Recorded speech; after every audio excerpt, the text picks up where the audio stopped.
Announcement guys, another Bible verse, another day. Romans 8:18 says, whatever we suffer right now is nothing compared to the glory He will reveal to us later. Kaya kahit anumang pagsubok, anumang problema, anuman ang iyong pinagdadaanan ngayon, huwag kang sumuko. Dahil may katapusan yan. Matatapos ang lahat ng bagay. Yan ang pangako ng ating Panginoon.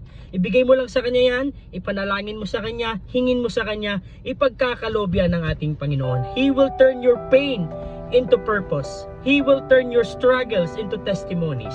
He will turn your sorrows into joy. He will turn your trials into blessings.